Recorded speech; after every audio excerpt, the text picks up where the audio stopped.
A Giants podcast for Giants fans By Giants fans. from the offseason to the wins and the losses. It's time to take one Giant step. Welcome in to One Giant Step, a preseason look-ahead version as the Giants get set for week one of the preseason up in Buffalo versus the Hard Knocks Bills, which as those words just left my mouth, I just realized, well, we're going to get pseudo looks at plays up close and mic'd up players with Hard Knocks next week with the Giants and Bills playing in that game, and the Bills, of course, being the Hard Knocks team. Maybe only I care about that. Shaun, Morash, Bryce, Gelman here with you. Remember, download, subscribe to One Giant Step everywhere podcasts are available. Bryce, couple things we're going to hit on today. The unofficial preseason Giant Step chart is out. So we're going to kind of break down what is meaningless on there and what may be meaningful. This is also my first podcast since I was at Giants camp, get to speak with some people, watch some stuff, get to talk with some players and the general manager as well. I'll end the podcast with some overall bullet point thoughts. And of course, discuss to play, to rest, what the preseason should look like for the New York Football Giants. Bryce, house cleaning. I think the Giants have dodged their first major bullet of the offseason. Do you know where I'm going? I do not. Okay. I do not. We're taping this on Wednesday, August 6th. We find out this morning it is a disc injury for Matthew Stafford, who's being listed as week to week. While the Rams are still optimistic about a week one, there are several of these Twitter doctors out there going, geez, at his age, disc injury in the back, this could be an issue here for the Rams. All the talk about Matthew Stafford to the Giants, of which I rallied and I became all in on, because you know what, if you get 2 years out of it, the Giants are in such dire need. You know, hindsight being 2020, I'm excited about the Giant quarterback room. I'm excited that they took a swing on a quarterback in Jackson Dart, even if I didn't love Jackson Dart in college. But like, I've met him now. I'm pretty much all in on that. And I'm excited about the way Russell Wilson looks. Could you imagine an alternate universe where maybe the Giants don't take a first-round quarterback because they've now invested in Matthew Stafford and paid him against the salary cap, and who knows what else that costs you with this team? And now we're finding out, disc injury week to week. We would be in utter panic doing a One Giant Step podcast right now if Matthew Stafford was the Giant quarterback. That would be same old Giants, right? It feels like things are starting to look up, Shaun. It's something we've discussed, and I don't know. I mean, listen, I believe that everything happens for a reason, kind of. Not fully in some walks of life, but this could be one of those things. The Giants didn't give up an exorbitant sum for Matthew Stafford just for him to be dealing with a disc injury. So we lucked out there, Shaun. We did luck out. Giants unofficial depth chart is out. So here's the notes you need to know from this. Well, I guess let me preface this by saying this. The Giants haven't played a preseason game yet. Okay. We all know how this works. You earn your reps. You start figuring out what the coach is like in practice based on who's getting some of these reps in the preseason. But things are left up to change. Guys can have a big few weeks of camp. We will note a couple of these in the depth chart. That is not going to translate to the first unofficial depth chart coming out by the Giants and the Giants handing people jobs in elevated roles. There is a certain motivation at play. All right, yeah, you put in practice. Guess what? Here's our depth chart. We still don't have you high enough on there. So just keep that in mind when reading this depth chart and noting a couple things. First and foremost, the quarterback, I think, is the sexiest topic.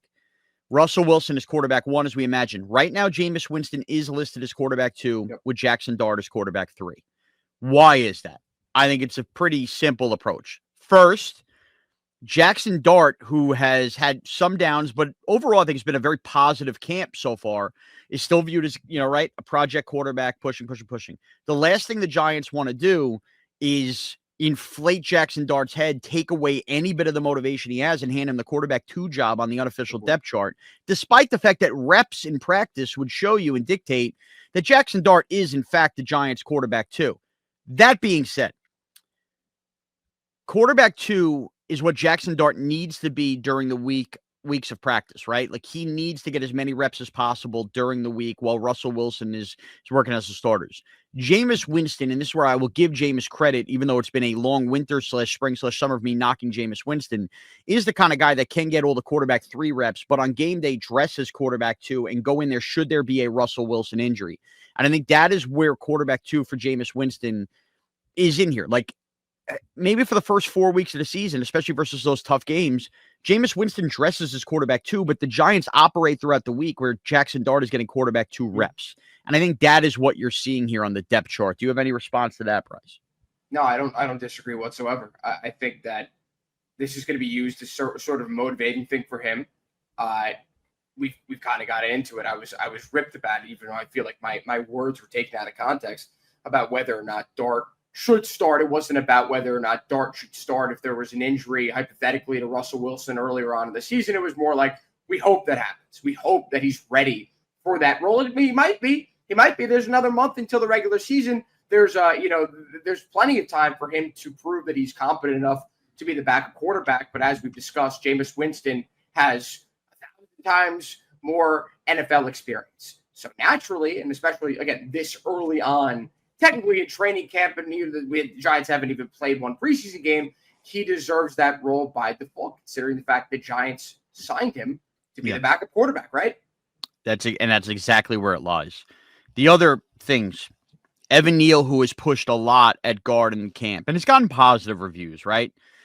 He is not listed as a starter right now. It is Greg Van Roten. I do think 2 things are at play here. Number one, again, motivation. All that Evan Neal's been through, bust-like and everything, you're not going to turn around after a couple good weeks of guard at camp and say, no, now you would definitely have the starter's job away from Greg Van Roten, who just had a baby, by the way. Congrats to Greg Van Roten, or his significant other did.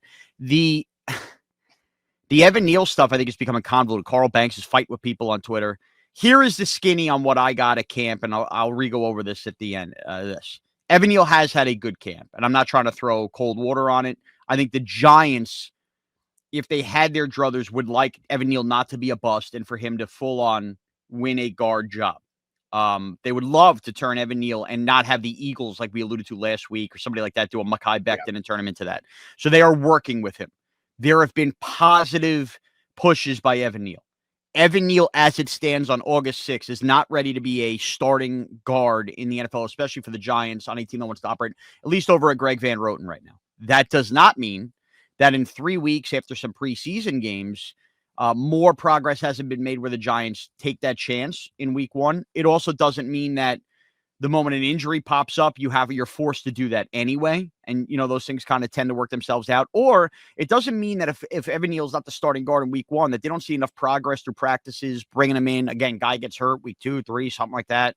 And that changes. He's working his ass off. He has looked great in the run game. This is what I was told.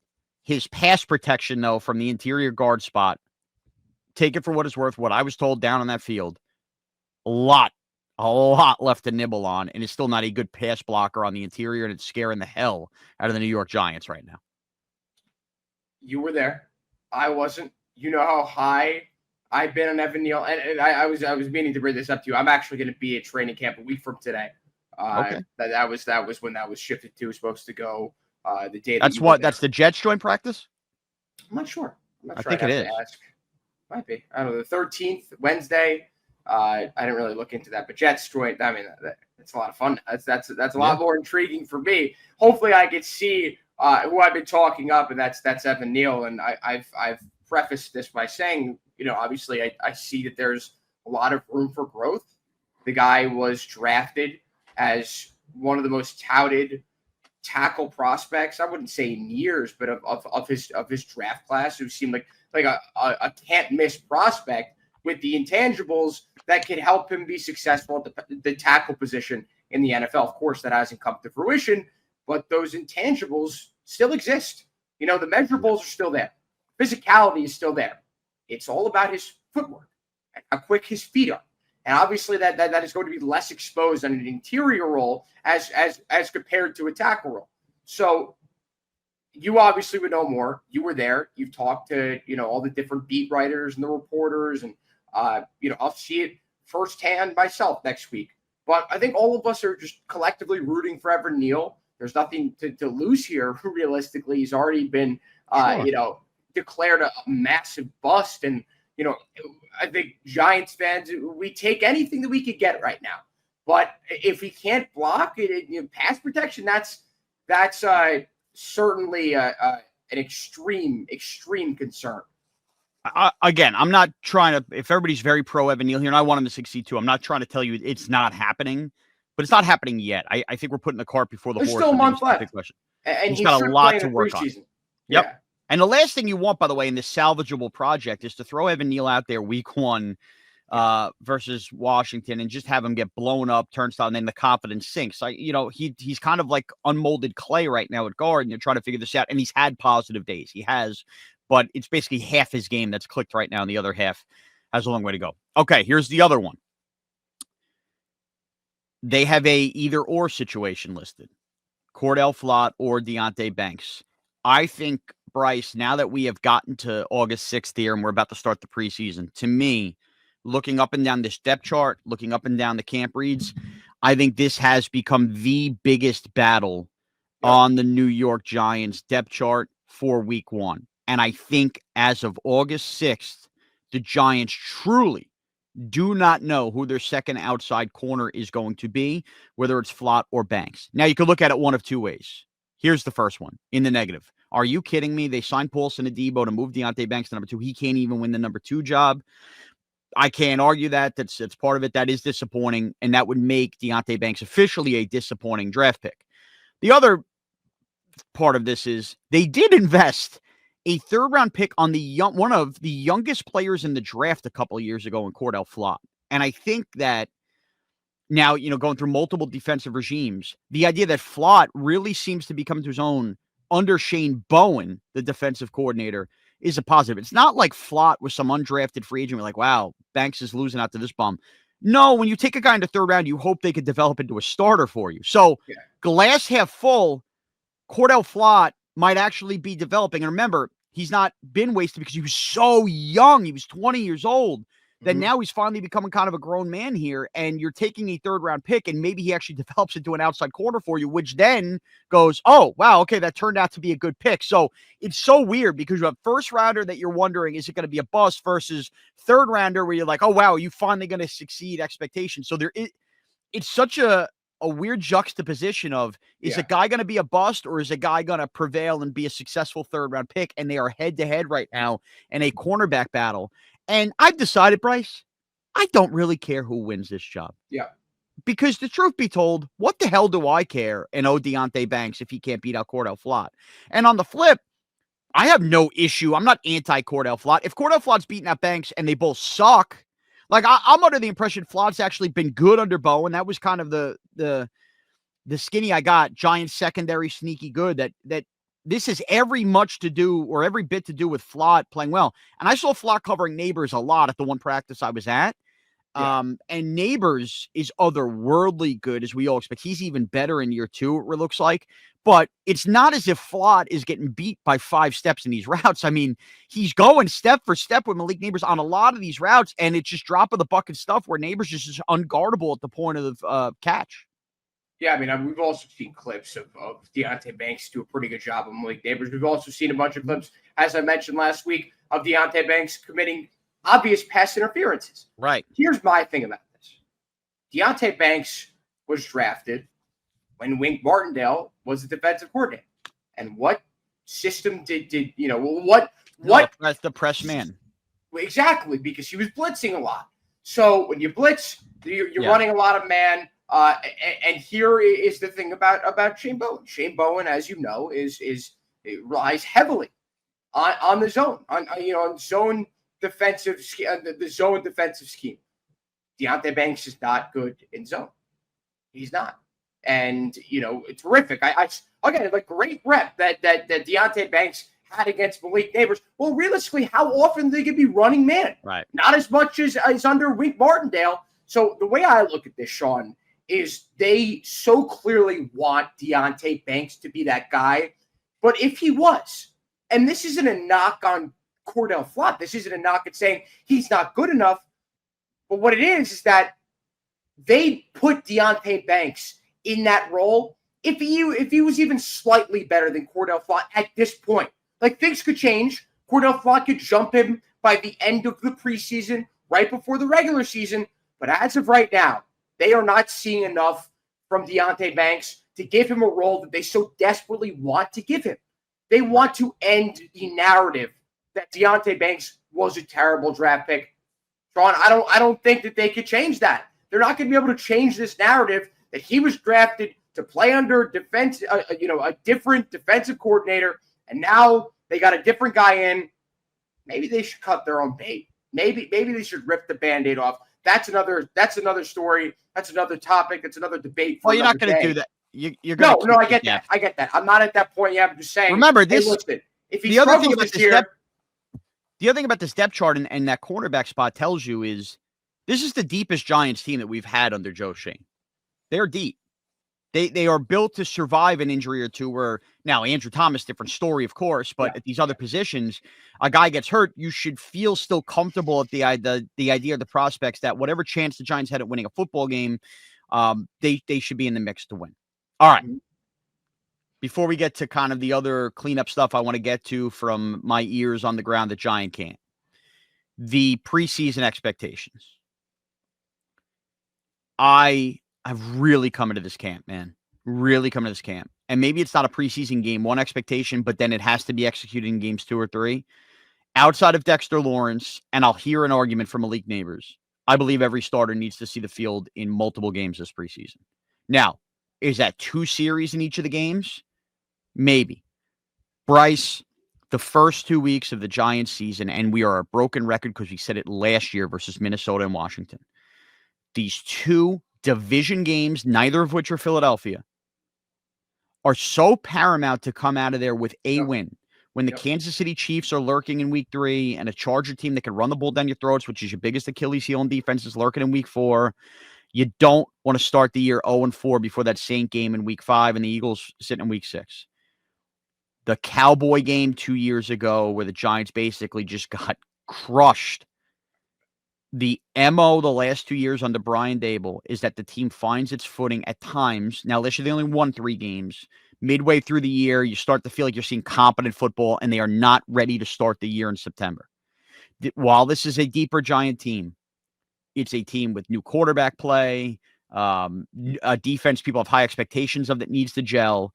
I think starters need to see the field in 2 of these 3 games for at least 2 series so that come week 1, it's not, 15 guys haven't taken a real hit yet on this team and they just look soft off the punch. They got to be ready to punch back with the Commanders in week 1.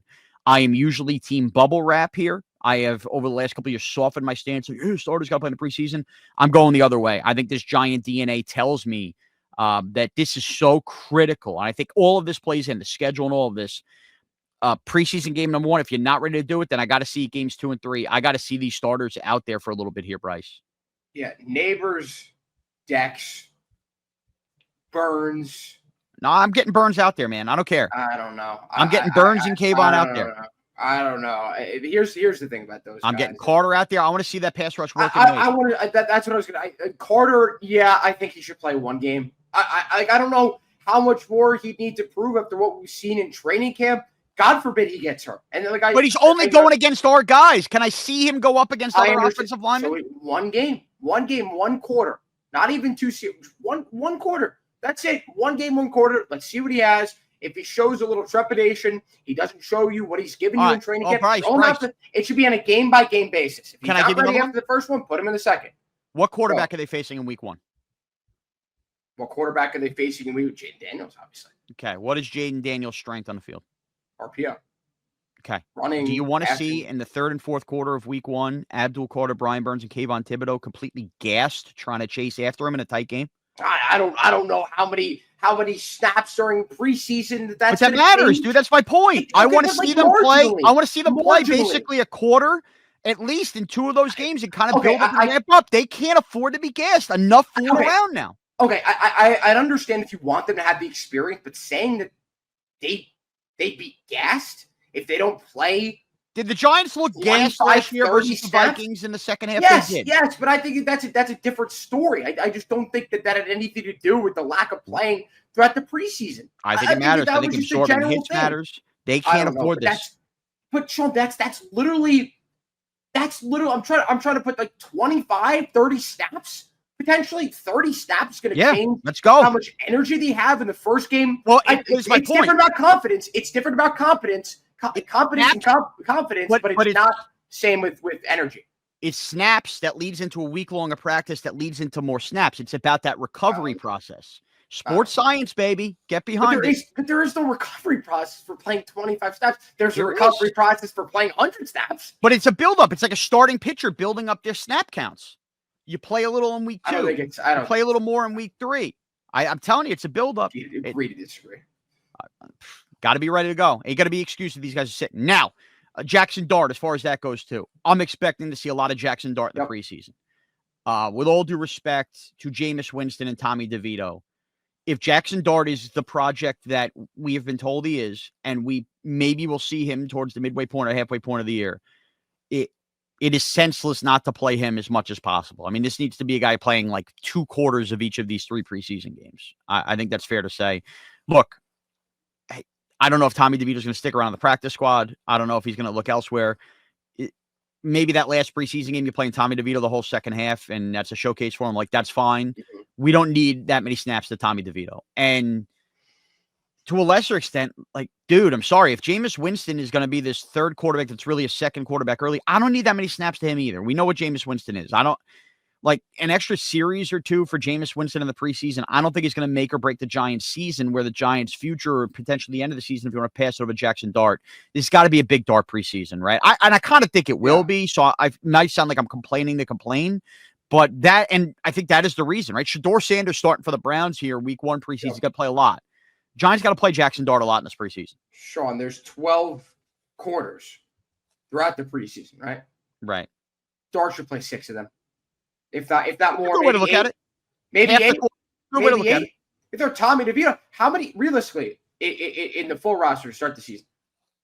Are they really going to roster 3 quarterbacks on the active roster? Right. Well, the other thing to think about too is if Jackson Dart's playing, are you going to put Jackson Dart back there behind like the 3rd and 4th offensive line for 2 quarters? No. So that's the other thing too. You want to get him in these games early, which would tell me a thing or two about how much I'm playing Jameis Winston. This is the question about DeVito that I don't think has really been answered yet. Like, he goes in the practice squad, terrific. But then again, you're going to keep 3 quarterbacks? Which team does that? I know. I just it's a unique situation though this year. It's a unique. I get situation. that you pay Jameis Winston to be the backup. You pay him backup money. You can't put him as the practice squad quarterback.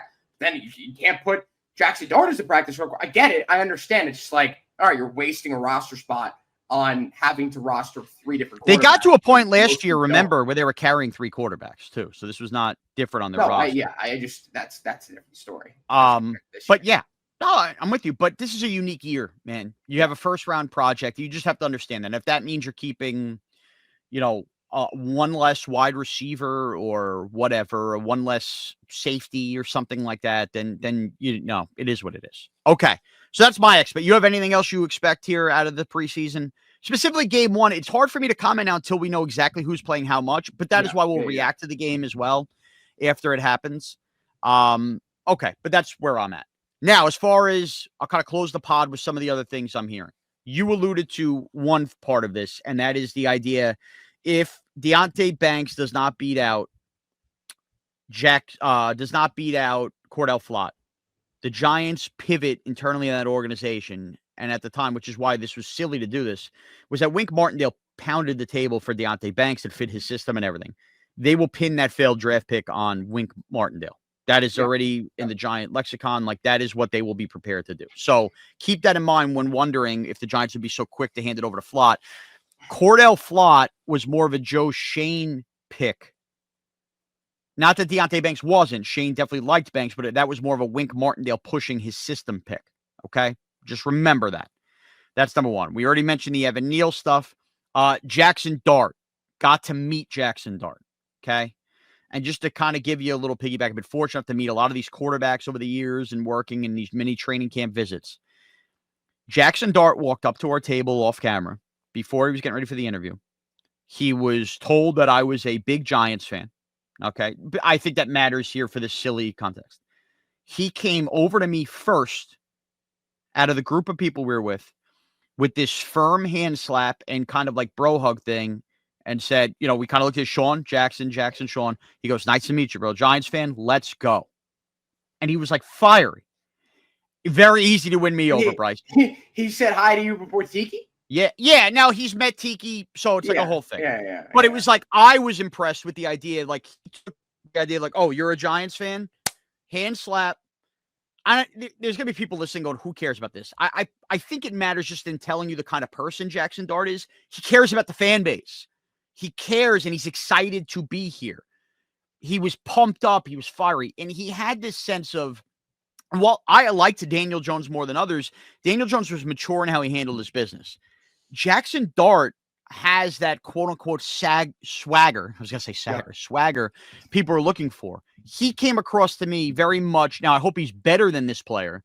He had a lot of fiery Baker Mayfield-like aspect to him. Okay? You could tell the way he carries himself with this energy. He came across, we always clown like Daniel Jones was a quiet leader. Eli Manning at times was this quiet guy. Like, I think Jackson Dart's going to be fiery, man. And I think he's very into the idea that he is the New York Giants quarterback of the future. I love that. That was a big takeaway I had of preseason. The other big takeaway I have, keep an eye out in the preseason. This Montrell Washington that the Giants had signed off the Chiefs practice squad in the offseason has had this rapport going with Jackson Dart all through camp. He made a big catch over the middle. I was there, was told this has been ongoing. With the idea of Bryce Ford Wheaton out, we've seen Gunnar Olszewski be re-signed. Let's see. We know that Hyatt's going to be on this team. We know that Wandell's going to be on this team. We know that Neighbors is going to be on this team. I think like anything else and Slayton, I think anything else beyond those four guys is like up for debate. Amir Smith-Marset will make it as a return man, but could they fit that as like a six guys? I think Montrell Washington has a chance to make this team. I think it's a guy to absolutely keep your eye on. And he could be the big guy that we end up talking about in this preseason. I'm not expecting that to be a household name, but that's why we're here on a podcast to kind of give you the nuts and bolts of this. What else do I have? Okay, I gave you the Evan Neal stuff. Oh, Darius Alexander, long way away as a third-round pick. He's playing some in rotation. Seems like more of a pass rusher like Chauncey Golston is. The Giants' depth chart right now has Nacho listed as the first D tackle next to the nose tackle. Roy Robertson Harris is ahead of He's going to end up being a starter. My point is the depth chart says Nacho. Nacho could end up even getting cut based on his salary. Nacho's really been playing behind Dex. It's going to be Roy Roberts Harris, who's going to be like that second guy who starts and runs stuffs on those first two downs. But if you had big third-round pick Darius Alexander hopes, that is something I think is going to come along as the season goes. Would not expect him to be out there for a ton of snaps early in the year, Bryce. Yeah, I mean, listen, that might be one of the bigger disappointments if he doesn't turn out to be what the Giants thought he could be. And I'm not, sitting. But I think long-term they do think so. No, of course. Yeah. I'm not saying that. No, but it's still a guy who went to Toledo. No, I get that.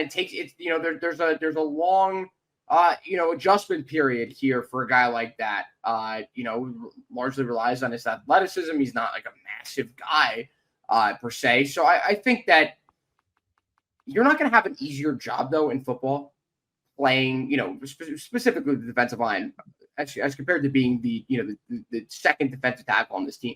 That with how good the defensive line is, the least amount of pressure.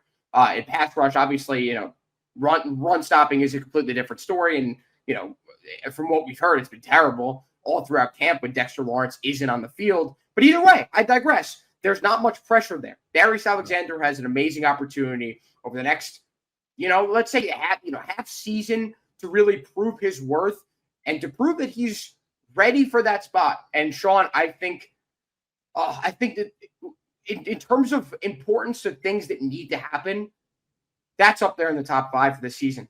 That a competent second defensive tackle emerges in this group. And I hope that it's Darius Alexander. We had a lot of high hopes being top of the third round pick. He was expected to go in the middle of the second round. Some people were even had him going at the top of the second round. So the Giants clearly got a lot of good value there. And I think that the team could be extremely well off. I don't even know if that's the correct term. Yeah. If he turns into, a perennial starter. I think he's a guy that pass rushes a ton. I think they're looking for a run stuffer right now. And the run stuffer right now is going to be Roy Roberts Harris. So we'll see, because that's going to be their weakness on defense, stopping the run. Yeah. My last final note before I kind of close up the podcast here, I think while we've focused on a lot of like the good parts of this Giant team, and people talk about the pass rush, the identity. I think there's a chance we look one of the top 3 safety tandems at the end of the year in the NFL, Tyler Nubin and Javon Holland. They look awesome together. Wow. It's one thing to think about them each individually. It looks like Nubin is ready for an enormous step in year 2. It really does. And I think him with Holland, they seem to complement each other well. And the Giants are high on what they have on that back end at the safety position, and being able to chess match that up a little bit. So something to keep an eye on. Maybe very unsexy to talk about that. But we've talked about all these other guys, Neighbors in year 2 and Phillips. I think Nubin in year 2 is something maybe we've glossed over a little too much. Could be a big, big deal for them. All right, so here's the synopsis. The Giants are going to play a game at 1 o'clock Eastern time on Saturday versus the Buffalo Bills. That game, if you are out of the local market, maybe you're a Giant fan that's moved elsewhere, will be available live on the NFL Network. So you will get that live if you want. I, for the first time in a long time, will be unable to watch a Giant preseason game live. I am the godfather to my nephew, Asher, who is getting his christen, baptism, insert religious line here, that the dipping in the holy water will exist at 1 o'clock. Can't make it up. The church is 1 o'clock on Saturday. Giants playing a game 1 o'clock Saturday. I will be behind the 8 ball. So if you're at Shaun Morash on Twitter looking for my live updates, I usually do. I'm out of the mix, man. I have the DVR set. I will, of course, watch the Giant game, but look, you can't make it up. They usually play these Saturday night games. It's a Saturday 1 o'clock, the same time. I've never been a godfather in my life. You're not going to get that from me. So what does that mean for the podcast? Bryce and I will figure this out based on scheduling. I probably am not going to get to the game till Sunday. Shawnee going to have a couple pops on Saturday afterwards at this christening. I'll probably watch it at some point Sunday. Does that mean a Monday pod for us? Maybe. I got to talk to Bryce. Bryce doesn't like that I'm putting him on the spot. Does that mean a Sunday night pod? I don't know. I don't know. We'll figure it out, but it's another reminder of why you should download and subscribe to One Giant Step, because the moment we do put that podcast out, you will get the alert and you'll get it right in your pocket on your phone. Free on the Audacy app, everywhere podcasts are available. You have any other preseason questions, musings, something? Hey, Bryce, you're going to camp this week. Might be a joint practice with the Jets. Shaun, you were at camp. Maybe something we didn't answer that you have a question about on the pod, or something you want to know that you want Bryce to look at. Go to Twitter at Bryce Gelman, at Shaun Morash. Have no shame. It doesn't matter if you're the only person asking. Or drop a comment if you're watching on YouTube, on the WFAN YouTube. Drop it below. Bryce is much better at tracking that than I am. So look for that. All right. Thank you to everybody. Thanks to our audience. Thank you for taking one giant step with us.